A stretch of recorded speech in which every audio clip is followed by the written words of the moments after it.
Welcome to another episode of the Longevity Blueprint podcast. Today I have guest Dr. Keesha Ewers. She is an integrative medicine expert, a doctor of sexology, a family advanced registered nurse practitioner, a psychotherapist, and is board certified in functional medicine and holds an advanced certification in Ayurvedic medicine. She is also the founder and medical director of the Academy for Integrative Medicine Health Coach Certification Program. Dr. Keesha has been in the medical field for over 30 years, and after being diagnosed with rheumatoid arthritis, an incurable disease according to Western medicine, she discovered how to reverse autoimmunity using her Freedom Framework method, which she has now used with thousands of her own patients and teaches to her health coach students in her online certification program. She is also the founder of a branch of medicine now called functional sexology. Dr. Keesha is a popular speaker, including at Harvard and from the TEDx stage, and a best-selling author of the Solving the Autoimmune Puzzle, The Women's Guide to Reclaiming Emotional Freedom and Vibrant Health, and Your Libido Story, a workbook for women who want to find, fix, and free their sexual desire. You can listen to her Mystic Medicine radio show and find her programs at drkeesha.com. So welcome to the show, Dr. Keesha. Thank you. It's really an honor to be here. So I first heard part of your story when you interviewed me for one of your autoimmune summits. And as I was sharing with you before we started our recording today, every time I hear from you, I just hear more and more about what you've been through, and thus also what you've then created to help your patients really get to the root cause of their problems. So I'm just going to start asking you your story, how you got into functional medicine, how it's helped you, and what you've now created to help patients. Sure. It's interesting because I haven't met a functional medicine provider who doesn't have their own story. And it's a compelling story that gets us to do what we do, because when we're sort of raised in our culture, the Western medical paradigm is our underpinning, right? So that's exactly how I started. I was a registered nurse by the age of 19 and worked quickly into a high intensity intensive care unit, life flight, balloon pump, thoracic ICU kind of world. And I loved it. I thrived on this adrenaline junkie kind of nursing.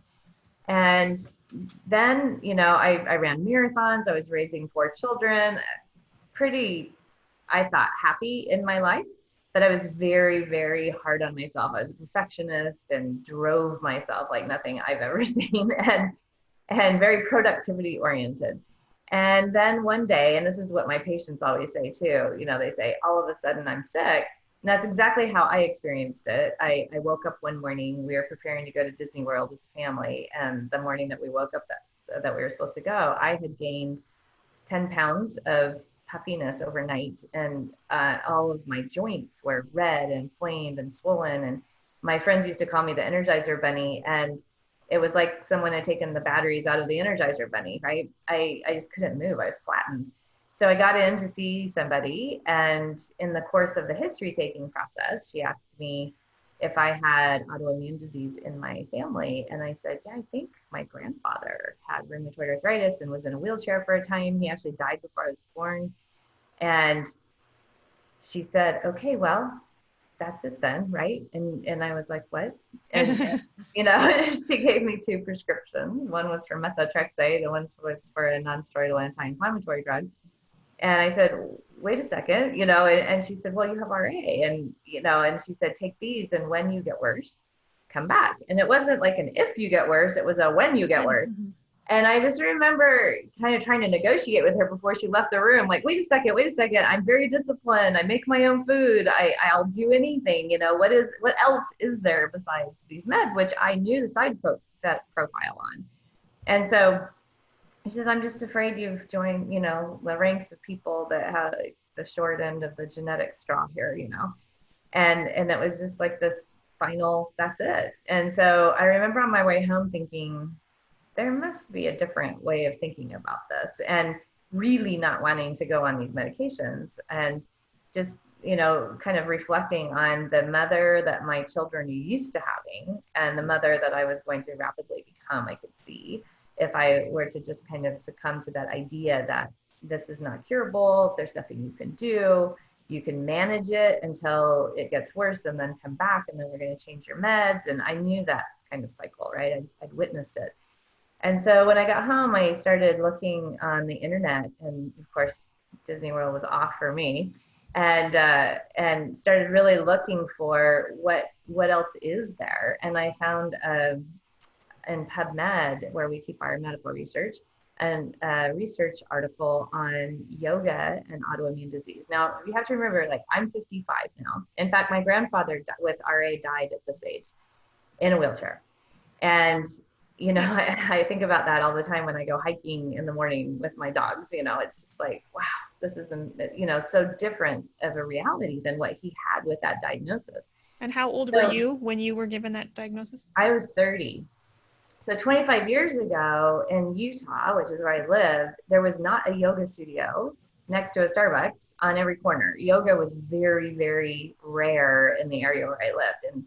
And I had just barely heard of it, right? So I remember reading, like, yoga is good for autoimmune disease, and calling up my running partners and saying, I can't go running today. Something's going on with my body, and I'm going to a yoga class. And this is how conservative I was. I said, I'm really worried. I've never hung out with people that chant before. Like, I was so conservative, right? And just really didn't have a clue. I always tell people, if an herb had bitten me in the butt, I wouldn't have known what it was. Like, I just was not in that world at all. So went to my first yoga class, and the teacher actually said enough about this word Ayurveda to pique my interest. And I went home, and obviously I had run all the way to the yoga studio, which was 5 miles away, and then run 5 miles back after a 90-minute yoga class that was like a power yoga for my first one. I mean, I was so hard on this body. And so I got home, went straight to the internet, which was dial-up modem, right? And started looking at this word Ayurveda. And what I discovered was it's this 5 to 10,000 year old, depending on where you read, sister science of yoga. That's the medical arm of it. And as I investigated it, all of these answers to questions that I had over the years started getting answered. Like, why was the 35-year-old male in the ICU bed that had a heart attack in the ICU when he was also a marathon runner, and we had spent a long time comparing notes, and he didn't smoke, didn't drink, was really, really healthy, and yet he had an MI at the age of 35. Things like that were being answered in the paradigm of Ayurveda that couldn't be answered in Western medicine, because what we said was it's idiopathic, which used to seem to me like, well, that means we're idiots and we don't know. But it was because we're always trying to match pill to symptom and not really getting underneath to root cause. And so as I'm reading about Ayurveda, it's talking about this idea that was so revolutionary to me at the time, that we are all different. Oh my gosh, we are all different. This is why a napsine, when someone's nauseated and you give it IV in the ICU to somebody, some will conk out and be tired, and others, they'll start to feel like they just need to get up and go because they're so hyper, right? We have these different ways of reacting to everything in our environment. And in Western medicine, we try to ignore that fact. We just, it's like, nope, this is the action that we expect from this drug. But then here's this long list of side effects that can happen, right? And we don't seem to get it that, oh, we're all different people. And so therefore we can't expect standardized outcomes, which is actually a term in Western medicine, standardized evidence-based outcomes. So as I'm reading, my jaw's getting like, oh, this makes so much sense. And one of the things that it taught me was that the autoimmune disease is undigested anger. And I just remember kind of looking at the screen going, but I'm not an angry person, and then realizing that's probably part of the problem, that I didn't even permit anger, and that I didn't really get angry. And so, oh, that might be an issue. So I kept going to yoga, and I learned how to meditate. And one day as I was learning how to meditate, this word autoimmune kept floating in front of my closed eye vision.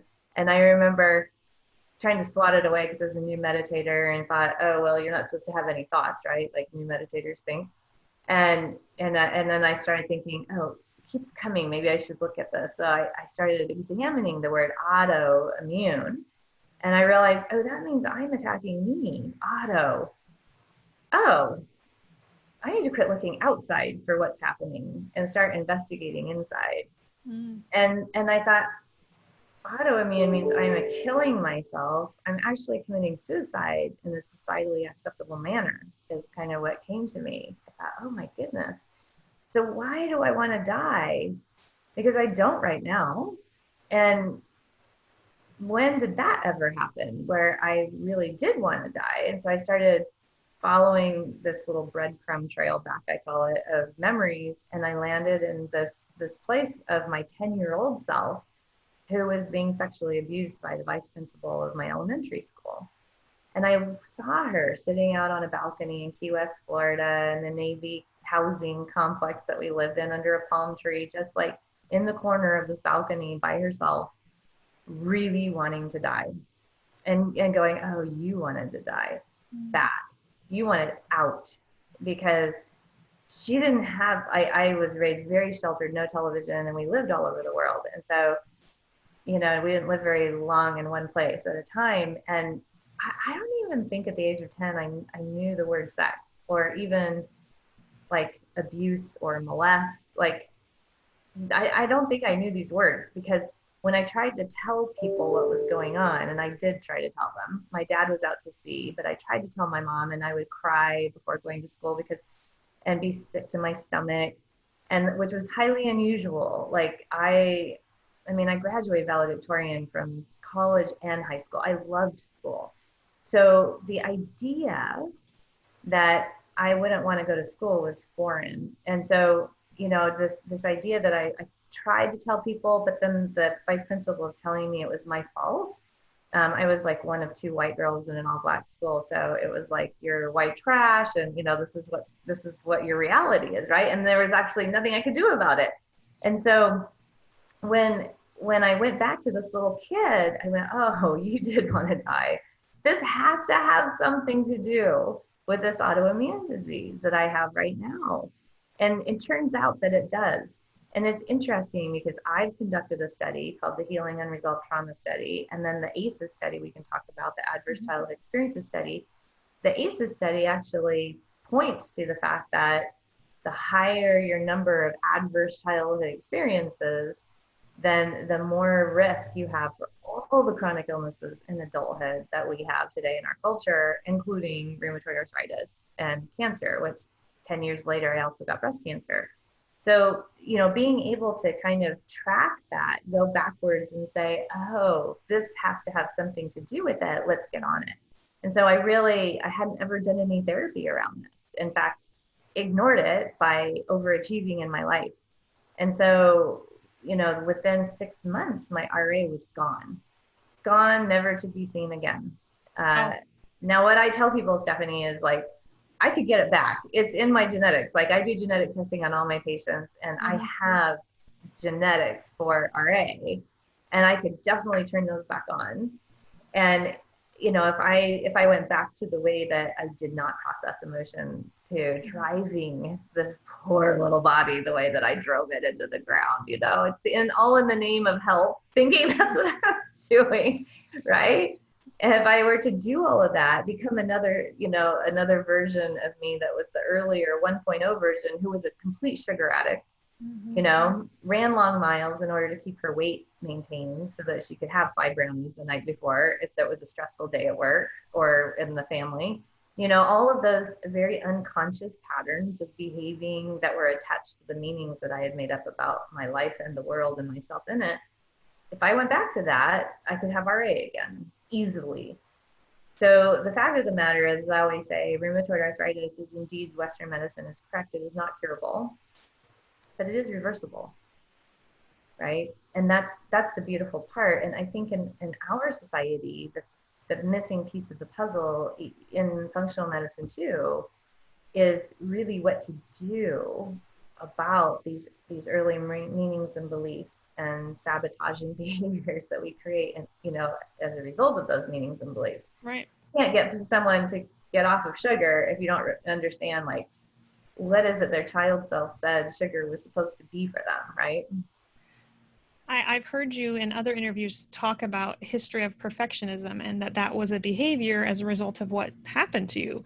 Right. Do you want to expand on that a little bit, kind of putting those pieces together better than I could?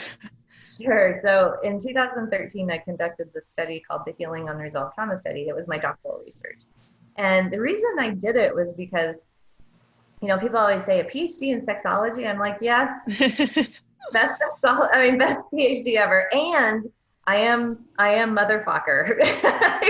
Like if you ever see Meet the Fockers, Oh, yes. I am like a little scaled back version, but I am her, right? It's funny now. And I was so conservative, so it's just funny to see this like, wow. So, and I went back to school to do this doctoral research because I kept having women come into my practice who were asking for hormones. And I prescribe bioidentical hormone therapy all the time. But one of the things that I was interested in is how come people would come in instantly saying, I have a hormone imbalance. This is what I need because you prescribed this to my sister, mother, daughter, friend, and they're fabulous and I want some of that. Then I would start asking questions like, well, why do you think you need hormones?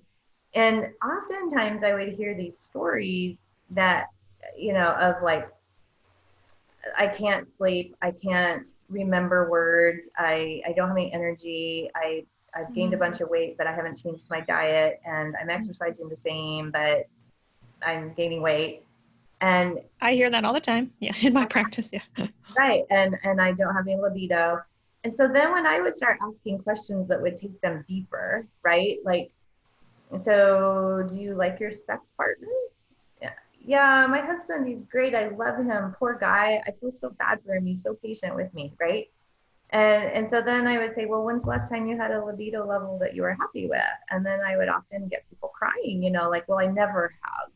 And my husband's been so patient, right? And I would say, well, if you've never had a libido level, estrogen, progesterone, testosterone, they're not magic. They're not going to bring something to you that you've never had, right? Or they would say, no, I don't really like my partner, and again, I would say, hormones aren't going to help that. Let's talk about that, right? And so I started realizing there were so many stories, and people had this, much like the Western model of let's have a magic wand. Hormones were supposed to act like the magic wand for them.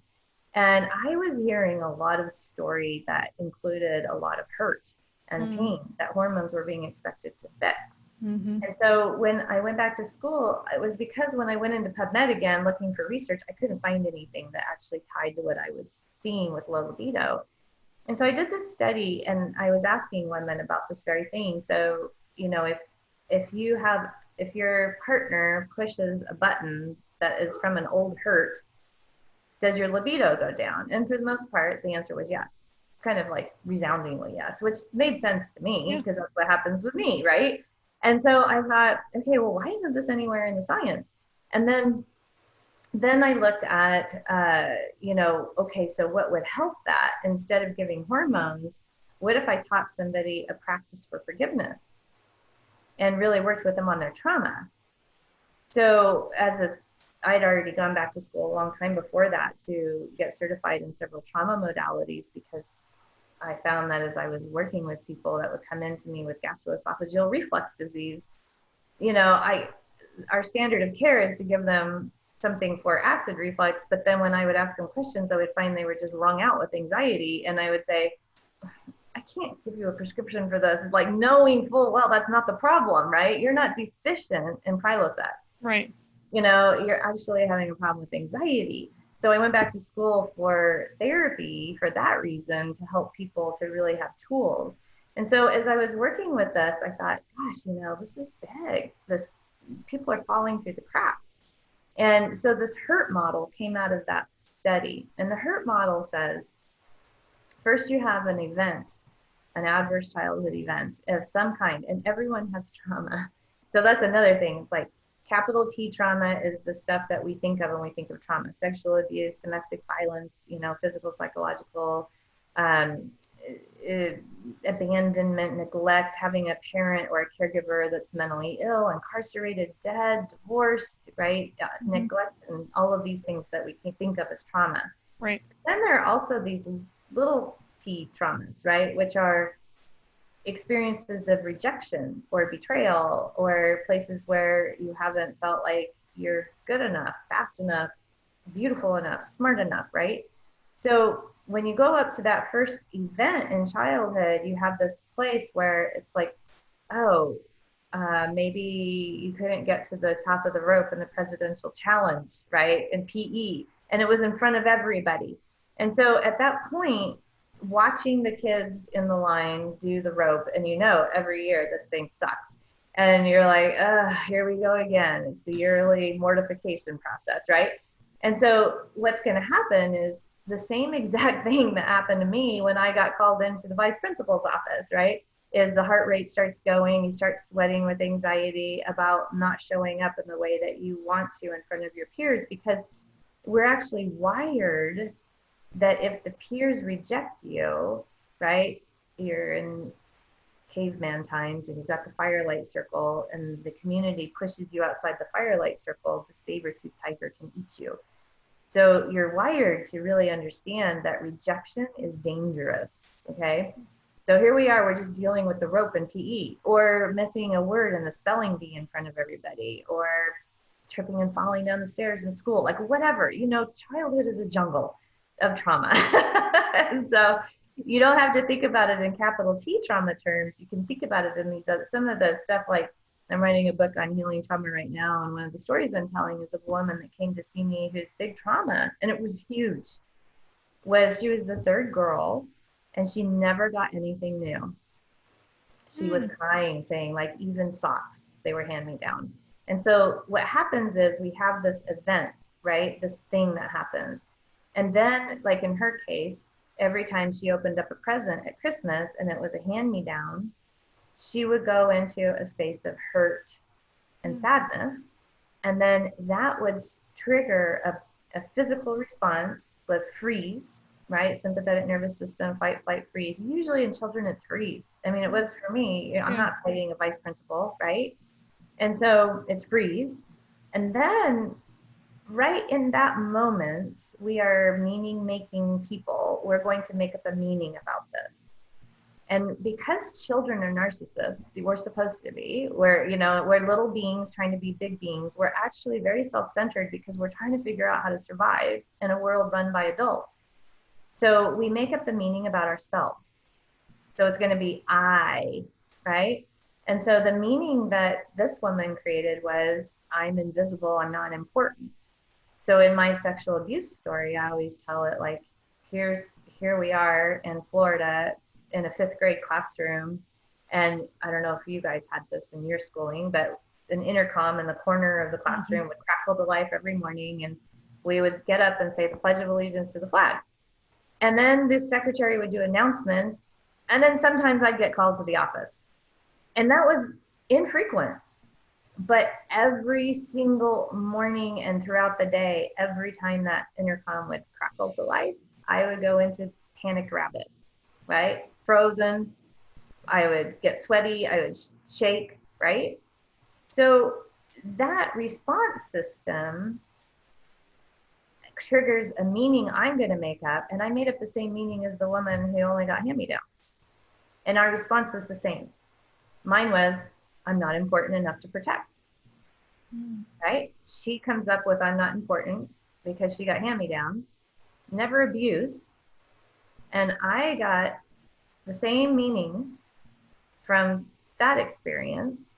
And so then you have a belief that gets created, it's your self-belief. Like, what do you believe about yourself, right? Well, I'm not important enough to protect was mine.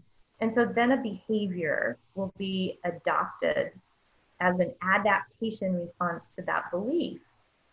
Everybody does this, like constantly when we're children. My behavior, the adaptive behavior response of the mind of the child of 10. Now remember that the brain in a child is not fully developed till it's 26 years old.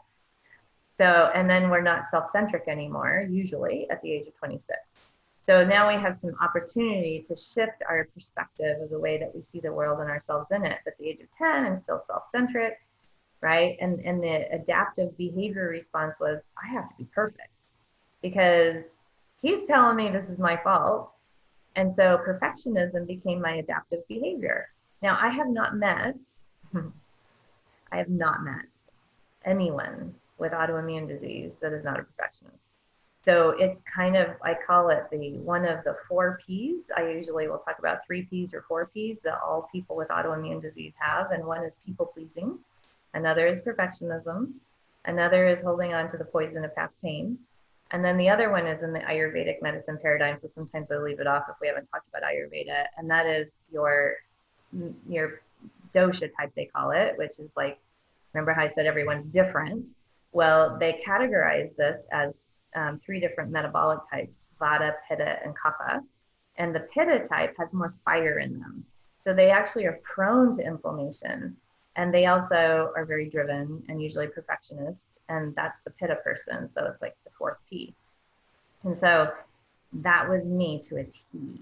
And at the age of 30, when I was diagnosed with RA, that was my opportunity to finally have, as I learned to meditate, to witness what I was doing to myself. Because this isn't about the trauma. It's about your response to the trauma, the meaning you make up to the trauma, and the behavior you adapt that becomes a maladaptive response. So in the hurt model, the way it goes is now you get some challenge in life in adulthood, whether it's you keep getting fired from jobs, or you can't hold a happy relationship, or you get a disease process, whatever it is, right? Something's happening that's actually a challenge that you feel like you can't meet. Joseph Campbell's hero's journey, right? You get a challenge. And then if you, in the Joseph Campbell space of the hero's journey, if you decide to say, okay, I accept the challenge, then you don't have the skills for it. So you have to go find a mentor. So for me, it was Ayurveda, and then eventually functional medicine, which Ayurveda put into English, and, mentors along the way. And then you learn how to integrate all of that, and you get this opportunity to start a self-inquiry, right? So on the hurt model, you say from the first emotional hurt loop, there's a bifurcation. And one side is you keep doing the same thing you've always done, which is maladaptive memory processing. You keep doing it the same way you did it as a child. The wise mind of a child, right? They did it the best they could, as skillfully as they possibly could. But now you're more skillful and more developed, right? You've been through some developmental stages, and you can actually go back and say, okay, every time I'm unhappy, I'm the common denominator. Every time something's going wrong in my life, I'm present. Maybe I have something to do with this. That then triggers you to come over to the other side where the bifurcation is. And this one says, oh, if you're willing to actually curiously and compassionately self-confront, then you might find that there is an outmoded way of being, maybe an outmoded belief from up here that you created in childhood in response to some event or another, that's then created a behavioral model for yourself that's not working anymore. And so it gives you a series of things to do to heal that, so that you can actually then, according to Joseph Campbell, Hero's Journey, right? Then you evolve and you expand your consciousness, and you actually master new skills.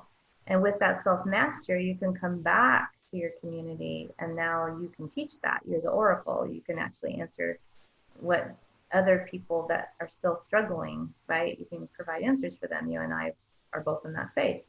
The thing that really makes people angry, though, and I see this over and over again, that we use words in our culture that I find a little offensive, like, I'm going to crush it. I'm going to beat it. I'm going to fight it, right? And I'm just like, oh.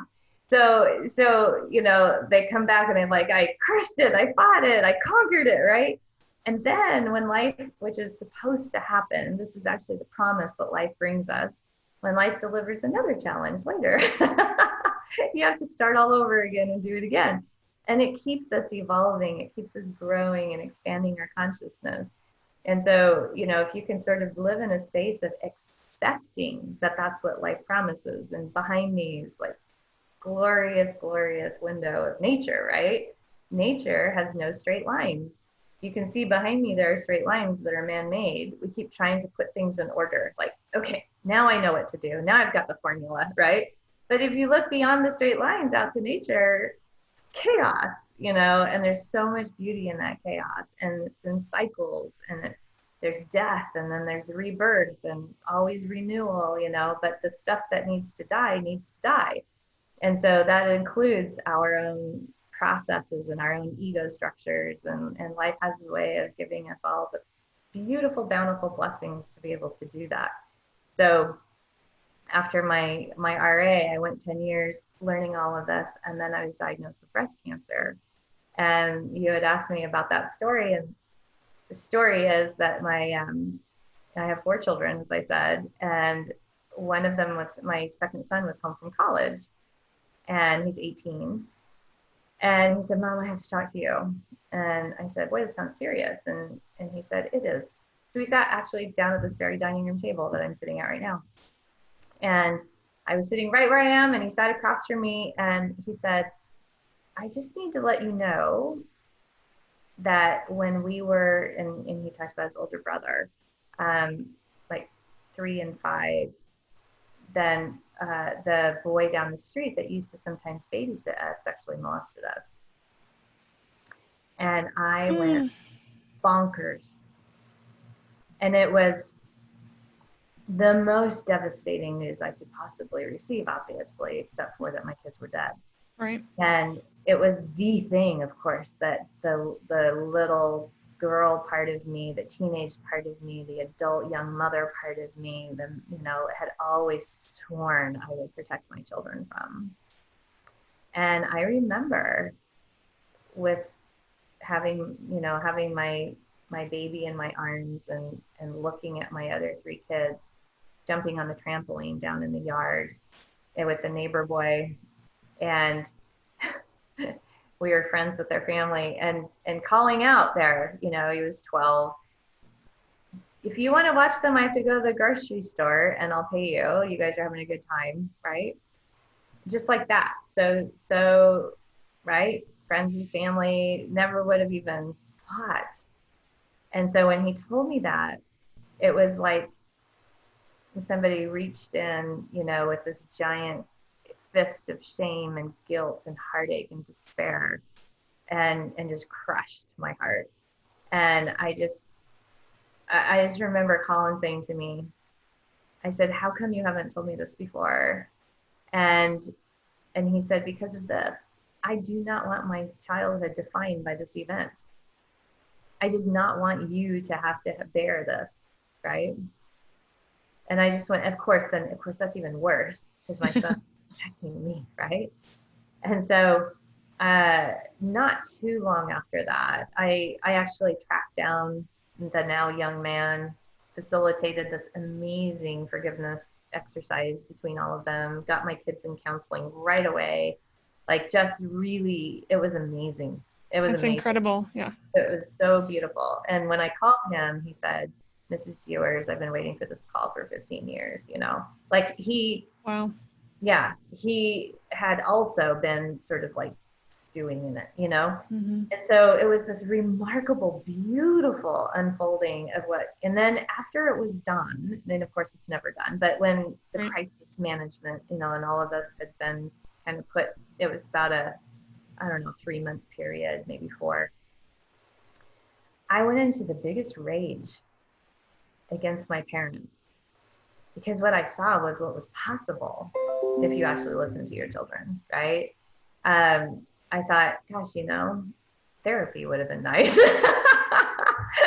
Being able to have somebody that would track down the perpetrator and actually create, and facilitate a dialogue, that would have been nice, right? And thinking about what could have happened, like what probably happened to other little girls in that school, because nobody actually listened to me, right? Rage on so many different levels, just rage that I had never, ever witnessed or allowed myself to have before.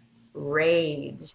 I wrote my parents a bridge burning letter. Like, I did not care if I ever saw them again. And I had a hiking partner, my best friend, and I told her about it. And she actually, thank goodness for her, she called my dad and said, you guys need to expect something. Yeah. Coming. And so they were prepared for the bridge burning letter, and actually showed up in this beautiful way. My father called me, and I always tell my patients, you need to not need this because I was prepared not to have it, you know, like, because sometimes the rage you feel is with people that are already dead. Like my vice principal, I'm not ever going to have this happen with him, right? Sure. So there's a whole process that I do with people that you don't need the person there. But my dad did show up.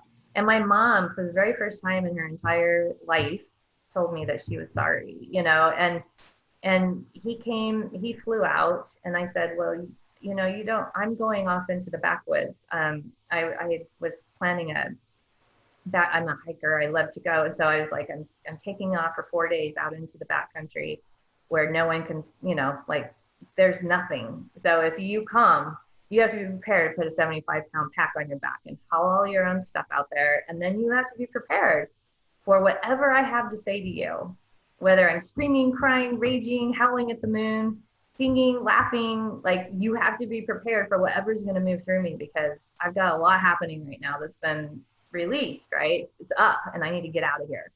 And so he said, I'm there. And so I packed him a pack, and when he arrived, put it on him, and we hiked back in, you know, and he did. He sat and he listened while I did all of the processing I needed to process with him. It was remarkable. And then, and like, again, like you can't expect that from most people. So that, you know, that, and then coming back and then going in for my physical and finding a lump in my breast. I was like, oh crap. Yeah. So I went in and I had an ultrasound of it, and there was like this beautiful blood supply to this tumor. It was right over my heart, right in my left breast. That you call beautiful. Yeah. It was so brilliantly beautiful. Like it was so alive and so well fed and just pulsating with life, right?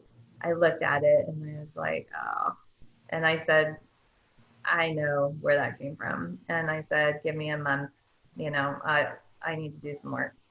So I went back into therapy, and like heavy duty, like I realized I'd forgiven everybody, but not myself for allowing my children to be abused.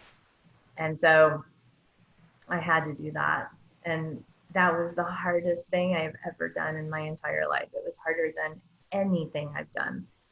And it wasn't about crushing cancer or conquering cancer. It was about learning to love myself.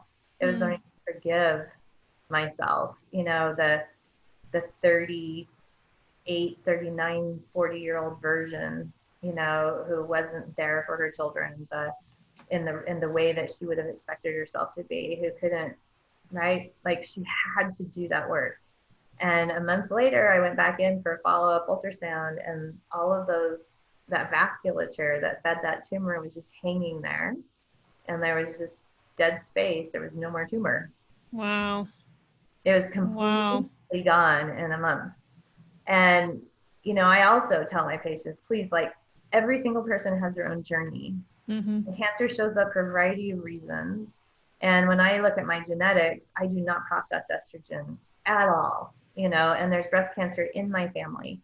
So again, like I happened to know right then in that moment exactly what was going on with my body. Like I was filled with so much resentment and shame and guilt. It's more toxic than any amount of pollution a corporate industry can actually generate into our planet, right? To make us sick. The toxicity we create from ourselves is so much more potent than what we have to filter from outside. And that really is what I learned from all this is, you know, mold. Yeah. Okay. There's mold everywhere. I live in the Pacific Northwest. There's, you know, there are plastics, there's BP. I mean, there's, you know, there's everything, right? But the resentment, guilt, shame stuff that I had circulating in my system that I manufactured right here, that was far more toxic than anything. And I had to actually clean that up. And when I did, my health is beautiful, you know, like I have no problems, right? You are a beautiful storyteller. Thank you for sharing all of that. Am I correct in saying that the freedom framework that you've created that, and that's what you use with your patients to help facilitate that forgiveness? Is that correct? Yes. And I always say, and it shows up on the hurt model, that forgiveness is the last, the last step. First, you have to do a bunch of other things. Like you have to get in touch with what are the meanings that you created in response to different events. You don't have to go back and relive trauma. That's the thing, is people are afraid of doing this kind of work because they think they're going to have to open up cans that they have sealed and put on the shelf and don't want to ever see again. Problem is those cans leak. And, that was what I became acutely aware of in that meditation that day, when I realized, oh, this has to have something to do with my rheumatoid arthritis 20 years later. Sure. And is so, that something that you help patients kind of see what yeah, behaviors they have attached, and you work with clients to do that? Yeah. This whole process is, it's not a one and done. It's not an overnight process, but once you get started on it, it's exciting. Like there does come a time when actually you find it fun. And I know that sounds really weird, but it's like, oh, wow, I had no idea how much energy I was spending to keep the world from witnessing this part that I don't want to even see in myself. Right. And once those energy walls start to drop, as you start to become more and more authentic and you start to let this stuff be seen by the light inside of yourself to yourself. That's why I call what I do mystic medicine, because mystic comes from the word mystery, which is, the mystery is that you're actually hiding the answers to your problems from yourself. They're not being hidden from you. You're hiding them from yourself. And so what we're doing is we're allowing safety so that you can slowly start to see that, right? Start to witness for yourself. And so it's very empowering. And once you start to see like, oh, this doesn't hurt. Oh, I have so much energy now, because I didn't even realize how much energy was going towards this energy wall of protection that I have held up unconsciously, because I think people can't be trusted, or the world's not safe, or they're going to see that I'm not smart, or that I'm not good enough, or whatever it is. I'm not worthy. I'm not deserving. Those energy walls, once you let them down, you get that energy to live your life with with meaning and purpose. Like you actually get to live instead of having protection all the time. It's beautiful.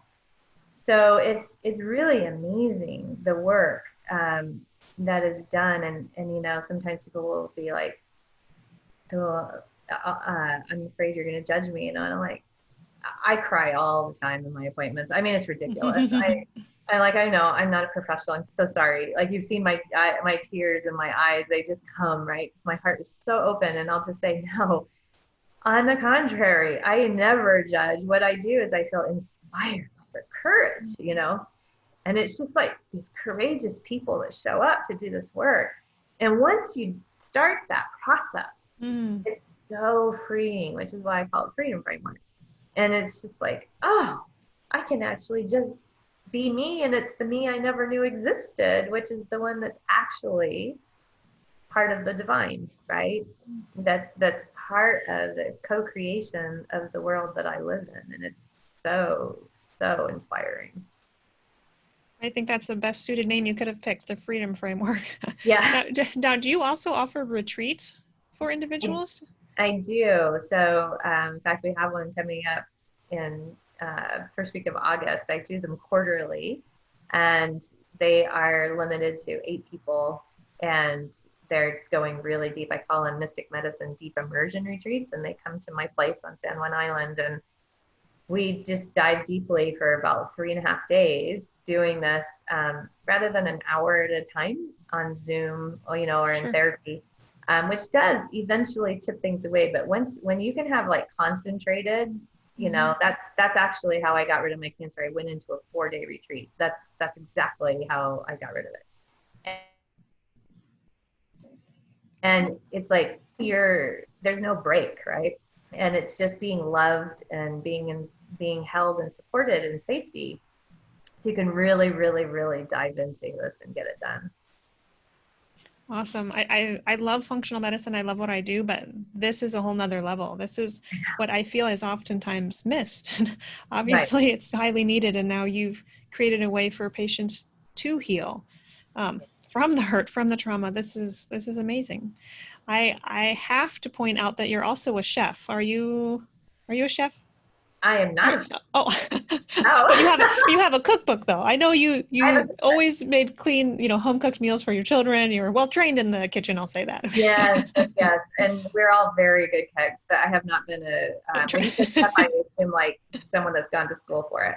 So yes, I have a cookbook, and what I did was, it's called the Quick and Easy Autoimmune Paleo Cookbook. I wrote it because an autoimmune paleo sort of diet came out, right? Which I'm not here to say is wrong, but I am here to say that there's no one diet for everyone with autoimmunity, as well as there's no one diet for everybody, for anyone. It's just not the case. And so what I did is I wrote this cookbook with templates, because people always want like the straight lines behind me in the windows, right? They want things to make sense. The left brain wants order. It wants to be able to analyze things. And that's, like I pointed out earlier, is not usually the way nature works. And so what will be assumed, and it's what rheumatologists try to convey too, they always want things to make sense and be orderly, but autoimmunity is messy.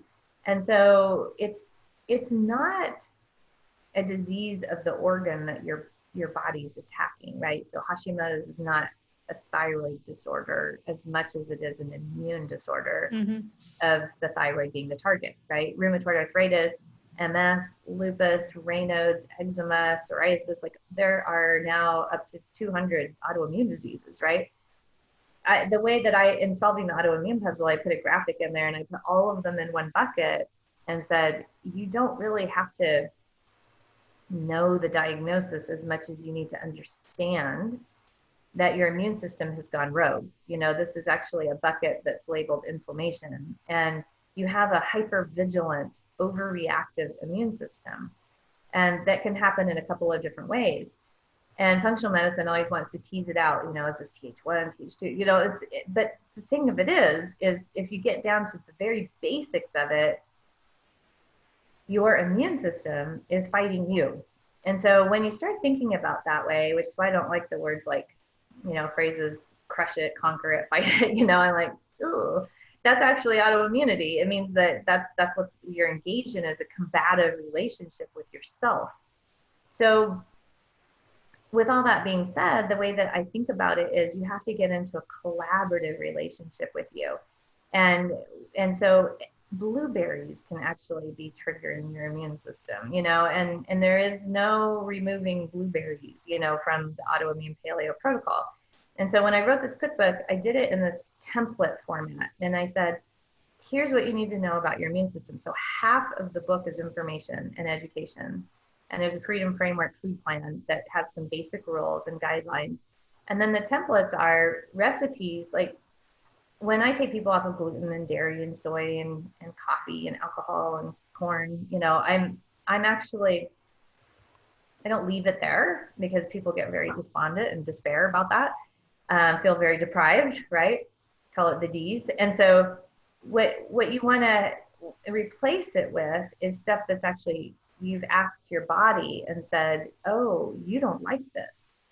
So instead of going into, oh, I can't have gluten, therefore I'm deprived, this isn't fair, it's like, well, you're not even checking with your body. You've got to ask this beautiful, amazing, amazing blessing of a body that you have that carries you around in this lifetime with no thanks. I always tell people we're like the most entitled species on the planet, because we just wake up every morning and expect the body to behave in a certain way. And when we're born, there is no contract that comes out with us that says you're going to live this many years, your body's supposed to do it this way. There's no one that ever promised us your children are supposed to outlive you. Like all these things that we think are supposed to happen and we expect are entitlements. Like we're just still entitled to this stuff.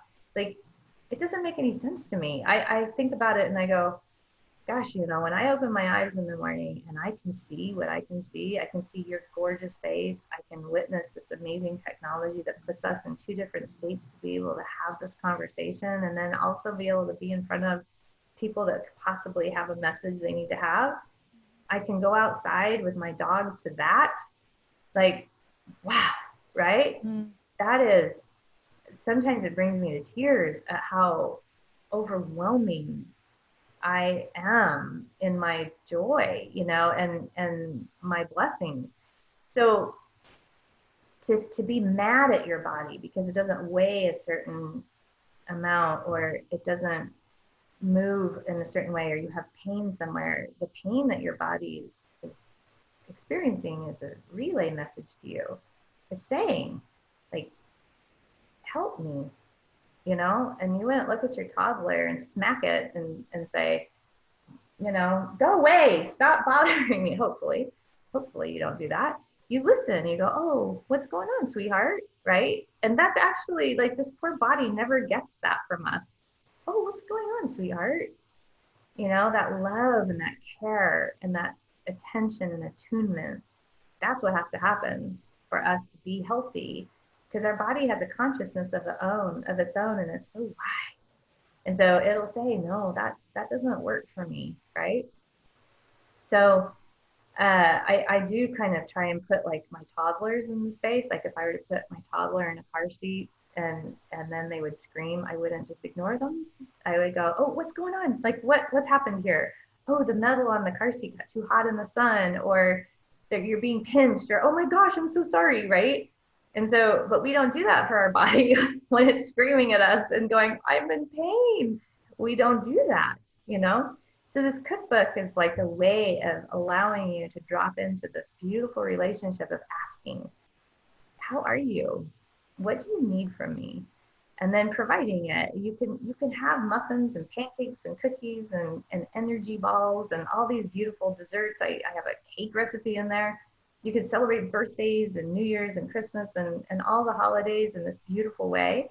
But I'm like one of the busiest people I know. And so people will say, well, I don't have time to cook like Danielle Walker, who is amazing, right? Her cookbook's just amazing. I have all of them and I cook for them at the holidays.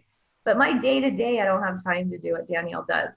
And so I wrote this book for people that it's like things that have 7 ingredients or less, that you can rock your kitchen, be in and out, and still live in this beautiful collaborative relationship with your body, asking it questions, getting into this beautiful space with it instead of driving it into a place that you want it to be. Believe me, I've lived that and it doesn't work. Awesome. Well, I will post a link actually to your book, of course, in the show notes. And then I want to circle back around to libido for a moment. So everything that you mentioned, going back and looking at childhood trauma, I mean, this applies even to libido. And so you actually have a course, correct, on it, helping women. Especially to libido, yeah. Because Ayurvedic medicine calls our life force vitality, like the energy that infuses everything, the Sanskrit word called ojas.